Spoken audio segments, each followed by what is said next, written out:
What up, y'all? It's Little T-Biz here. We got another Masters Universe Origins new for 25, even though this is 2026, damn it. Blast Attack, Evil, Blast Apart, Robotic Warrior, Origins figure. Anyways, but modern posing for retro play. I know my buddy Danny got his yesterday. That's freaking awesome. And now I'm stoked to get mine, dude, because I really want to check this figure out. I never had him before. I never had the vintage version. He looks funky. He looks real funky. I do want to get the classics version somewhere down the line, but we got this one, so it's gonna be cool. Origins, man. You can always pose the crap out of them. Great stuff. Anyways, the package, pretty neat vintage packaging. And look at the back, and we've got some dudes. We've got Rotar and Twistoid back there. Never had those guys. And there's the Snake Tower. There's King Hiss, and there's another snake dude I've never seen before. I've never seen that guy. Never seen him. Anyways, somebody's always helpful to clue me in on stuff like that. You know, Orko's channel. I'm looking at you. Anyways, yeah, man. I like this art on the back. It's really cool. It's a nice, like, I don't know. It's real nice and splashy, I guess. I don't know. It looks pretty kick-ass. He's taking some shrapnel out of Rotar, man. He's kicking the crap out of him. He also just blew up, so yeah, that might be a part of it too. He might have a little shrapnel just from his innards or whatever. Who knows? But yeah, let's get this dude open and check him out because I'm really interested to check him out. And here he is. He comes with the mini comic right there. That's Paradigm of Power, which we have. It looks like Skeletor and Scareglow are facing off, man. So that's interesting. And yeah, it looks like there's schematics in the background too for Blast Attack. So that's neat. That's interesting. He's a creation of he's a technological wonder or whatever. But yeah, there you go, the mini comic. And then we have this pamphlet of instructions and interchangeability. So his arms can come out, heads, and his lower leg. Let me see. And then here's his little suction, or his little explosion syringe thing, and his axe. It shows you it comes with that. And then maybe there's instructions in here somewhere, or it's just a bunch of stuff in languages. Okay, here we go. You just insert the male into the female part on his back and punch the plug, and he blows up, and then you just snap him back. So there you go. That is pretty simple. That is pretty, even a T-Biz could understand that. Anyways, but here is his little plunger connector thing. So, oh yeah, just like, that's how that works. Guys, you know that. So yeah, there you go. That's cool. I don't know if that's like the vintage toy at all or not. I've never had the vintage toy. But he comes with this crazy ass techno axe. This thing is, I always thought this weapon is weird. It's like a vibro axe or vibro blade thing from like a Star Wars. It could be kind of like that. It's weird. It's a weird tool. Just weird. Weird. Take a closer look at Blast Attack himself. He's a weird looking guy. It's a face only a mother could love. And he's weird. Arm Blast Attack. I don't know what the hell he'd sound like. If he'd even make sounds or whatever. I don't know. But he can nod. You can twist his head about. Shoulders move. You got elbows that move. And he's got tubers connected. Interesting how that works. They're probably glued in. And then you got a side hinge and a swivel on the hand. No waist twist, obviously. His legs can go out, back and forward. And then you got a knee bend. And there is a swivel at the knee, so that's good. And then you have a rocker. You should have like a rocker pivot. Ballerina swivel. Holds at the bottom of the heels for the pecs for stands, feet. Blah, blah, blah. Biggity. And yeah, interesting dude, man. He's got that gold body. It's like you see him coming a mile away, but the rest of his colors just don't pop. They're kind of dreary. But yet he's got that turquoise face that just kind of, you see that coming too, and you're like, what the hell is this guy? And it's like, and all of a sudden, bam, it just like blows up on you. Interesting, man. Maybe this is like a thermometer, and some kind of odometers and emitters and ohmmeters and eaters and all kinds of things. And there's where you plug in your thing right there. Your dingus into the female area. So there you go. And yeah, that's nuts, man. Make this dude crack. Make him crack, man. But let's go ahead and insert this. So there you go. And we want to see if we can make him blow up on some dudes. So let's get some dudes out after we get him accessorized or whatever. and see if we can make him blow up, make him explode. So yeah, let's make you explode, bro. In a good way, not in an appropriate way, but not a whatever way. Anyways, we have He-Man and Man-at-Arms ready to. They've come upon Blast Attack. They don't know who the hell he is or what he is. They don't think he looks friendly, but they're curious. They're like, what the hell is who the hell is this guy? He looks weird. But little do they know, yeah, he just blasted himself apart and away from them. So yeah, that's not really. He's not very dangerous, I'll just say that. Here he is all split apart. So you can see where his mechanisms connect together. There's a little spring in there, so there you go. Interesting. I don't know, man. He's kind of lackluster a little bit, but we'll see. We'll see what else he can do, man. Let's try to do something else, and let's try to get this situation going again. Here we have Blast Attack. He's got He-Man coming up behind him and Man-at-Arms in front. So, and he blasted away from them. But I guess it's supposed to be, if you use your imagination, it could be dangerous. It could be dangerous, but basically he's like, I don't know, man. I don't know. It's kind of one of those toys that it's like, I don't know. It's weird. It's kind of like, he's like a terrorist or something. He's just blowing himself up, man. Exploding themselves uppingtons, and it's crazy. He's just like, I guess he's a danger to everybody, but it seems like he's more of a danger to himself, to be honest with you. Be completely honest.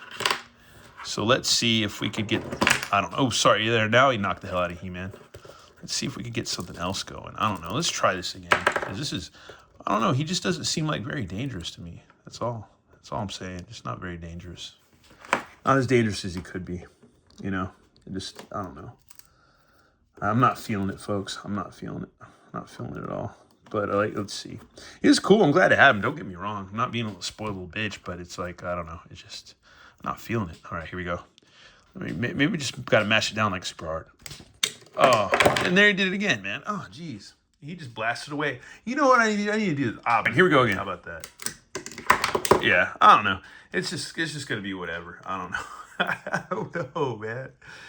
Anyways, that's it, man. We could do this all afternoon. We could just be sitting here doing this, and it's actually kind of fun in a goofy way, but not really. But yeah, it is, but not really. Or whatever. I don't know. It's funny, man. Get out of here, guys. Y'all were no help to me today at all whatsoever. But anyway, actually, I don't know. Let me know in the comments what you think. It is funny. I was so stoked to get this guy, but I don't know. Sometimes the action features aren't as great as they could be. And I don't have the vintage one, but I feel like with what's his face, gosh darn it, with what was his name, dude? Dragstore. Yeah, I feel like Dragstore is just kind of like eh. And yeah. because Mattel has made vintage ripcord figures and toys toys and stuff that used to haul some ass and can haul some ass, but man, that's just the one figure that just doesn't haul much ass. It's like, I mean, you can haul ass if you're just with the hand. Sorry, Skater Man. Sorry about that. Anyways, yeah, he can do it like that, but not with the ripcord. Not with the ripcord. You can't really do it like that. Wow, this has gone on way longer than it needs to be. Way longer than it needs to be. But that's the whole thing about it, man. Play with toys. Anyways, let's do it again. Okay. You really got to get down on that plunger, I guess. I don't know. Maybe I'm just being a puss. I don't know. That could be it. Okay. Ready. Set. Yeah. Oh, there you go. Maybe I'm just being a bitch. I don't know. Maybe that's it. I'm not pressing hard enough. I'm not being a man about it. I don't know. Maybe that's it. Old pussy hands McGee. Anyways, but that's it for our review. We're gonna go ahead and read the mini comic and check that out, and see what he gets down with for real. Begin Paradigm of Power. All appears at peace on Eternia, but looks are not what they seem.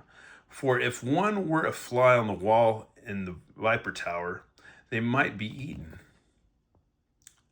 Let's see. I come with an opportunity. All you need is the will to seize it. Tick, tick, tick, tick.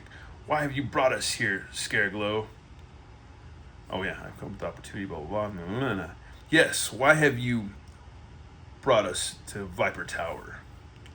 Oh, and there's the Starship Eternia. Man, are they going to release that? What's going on with this? Because they keep showing it. Anyways, the Snake Men suffered a humiliating defeat, and the Horde invasion was crushed. Skeletor and He-Man are weak now. We must establish a new paradigm of power. You may have a point, Scareglow. Skeletor is weak indeed. Even Draxtor turned him down to become one of his minions, as unfolded in the mini-comic High Velocity. Though Beastman doesn't have the sharpest mind, he remains somewhat loyal. I won't listen. Why would we trade one Skullface Master for another for a weaker one?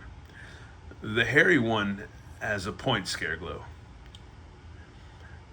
What I'm proposing is that we become our own masters. We create a new order. Ooh, interesting. It's kind of coup or something, man. Tick, tick. And he makes a tick, tick noise. I never knew that. Tick, tick. And what do you envision this new order? Maybe he's got like Tourette's or something. I don't know. But that's nothing to make fun of. Anyways, first we conquer Snake Mountain, arresting Skeletor for his ineptitudes. Next comes the fall of Grayskull, and with it, power to control Eternia. And tick, tick, tick. And what would you do with your newfound power? For a robot, you aren't very bright. That Manny Faces too in the back, and Rio Blast. They're all looking. I shall create a wave of fear unlike any felt across the land. All will come before my menagerie from beyond even you. Or no, will cower before my menagerie, even you. All right, there you go. Look at all the goopy little skeleton guys. There you go. That's funny. That's funny. Whether you wield your scythe or fright light, I hold fright light. Yeah, oh yeah, fright light. I hold no fear, and I know your true motive, which you tried to mask. Years ago, you and Ninjor were plucked from your dimension to Eternia against your will. Relive that classic adventure in the Search for Keldor. Skeletor transformed you into a minion in his image. Ever since it isn't power or dominion you sought, but something far simpler. Oh, and that's him before he was whatever. Anyways, to return to your true form, to return home. This plot is just a diversion to create a window of opportunity for your escape. Blast Attack clings to Scareglow as the doors lock. The villains try to flee as a voice speaks from the robot that's all too familiar. Skeletor. Tick, tick, tick, tick. Traitors, you dare challenge the natural order of power. Enjoy this special delivery. Far away on a ledge, overlooking 3 towers of Eternia, an unlikely alliance could observe the aftermath of their plot. Well done, Skeletor. A plan worked. The balance of power remains. Kaboom! Okay, yeah, so he blew up. I just totally screwed that panel up. Oh well. So he blew up. He kaboomed. He kaboomed Scareglow. Anyways. Alright. Eternia will be mine. He's thinking that to himself. And then Skeletor's like, yeah, it will be mine. The uneasy masterminds leave their status kept intact, yet they don't refrain from looking behind their backs. They don't trust. You can't, I don't know, man. You can't BS a BSer. That's all I'm saying. You can't. And those are 2 BSers. Those are 2 of them in the Masters of the universe. Anyways, tick, tick, tick, tick, tick. I don't know. It was pretty cool, man. He came in handy. But he's just a bomb robot, man. He's just a biggity bomb. He just good for just blowing stuff up. Anyways, once again, thanks for watching, y'all. And yeah, more Motu stuff always coming up, even if it's outdated or whatever. And yeah, you bet your sweet bippy. Anyways, once again, thanks for watching. Y'all have a good one and have a good rest of Sunday. I'll see y'all soon. Later.